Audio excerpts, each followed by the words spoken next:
Walter the Farting Dog. Written by William Kotzwinkle and Glenn Murray. Illustrated by Audrey Coleman.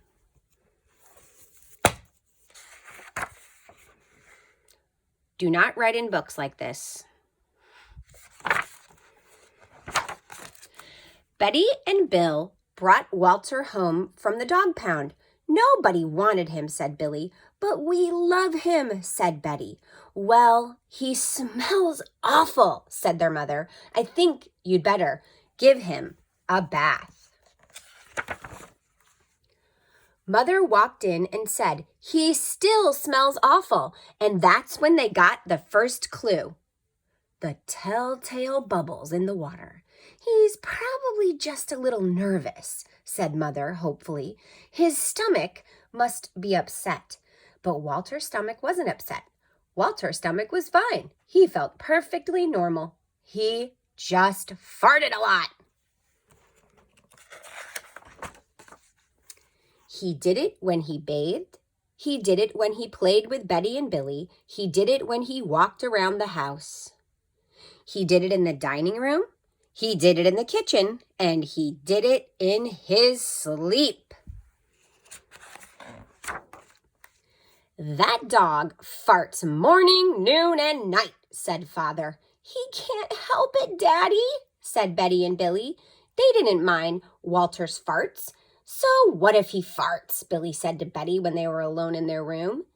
With Walter, Betty agreed. Walter agreed too. He sat there looking innocently around, farting. Take him to the vet, said Father.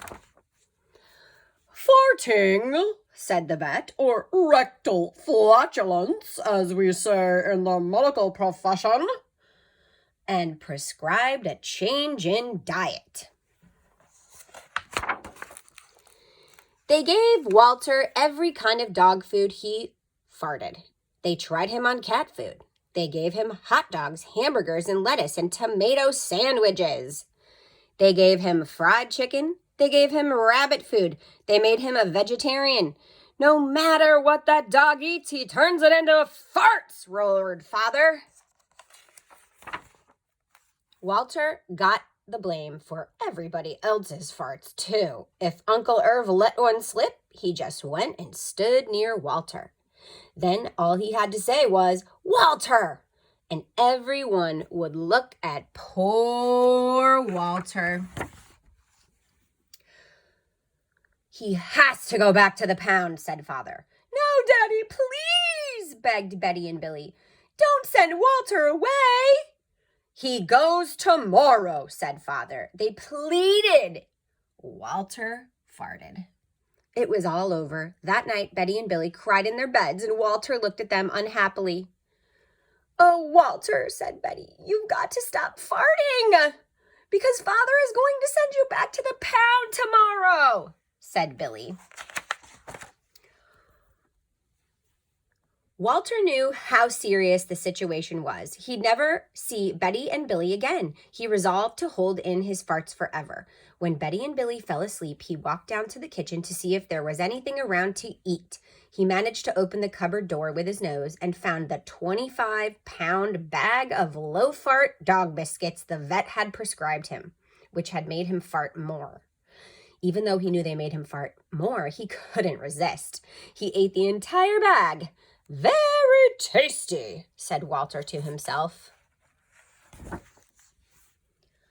And then he went and lay down on the sofa. A gigantic gas bubble began to build inside him. This is going to be trouble, he said to himself. Nervously, he was afraid of what might happen if he let it go. He thought maybe the house would explode, so he kept it in. It wasn't easy. In fact, it was torture. But he had resolved never to fart again. His future depended on it, and he lay there with his tail wrapped tightly between his legs. He heard a noise at the window.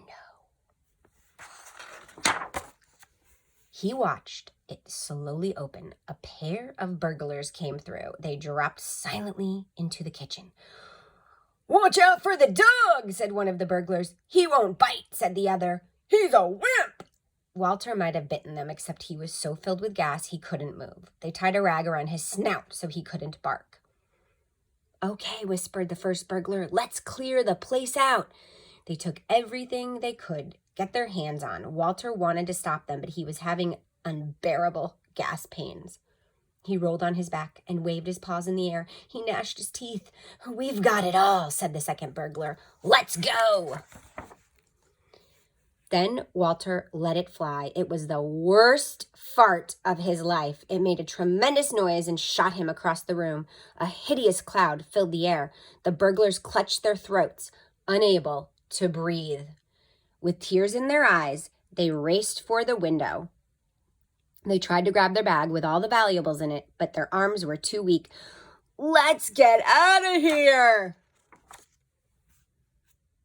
They jumped out the window and ran up the block. Choking and gasping for air, still blinded by Walter's attack, they stepped into the headlights of an approaching police car. Hold it right there, said the policeman. When Father and Mother came down in the morning, they found the open window. They saw the bag with their valuables in it, and Walter was sitting beside it. He still had the rag tied around his snout. You'd have to say he looked heroic. He saved the silverware, cried Mother. He saved the VCR, cried Father. Good dog, Walter. You're our dog, even if you do fart all the time. And so the family learned to live with Walter, the hero dog. And that's the end of our tale.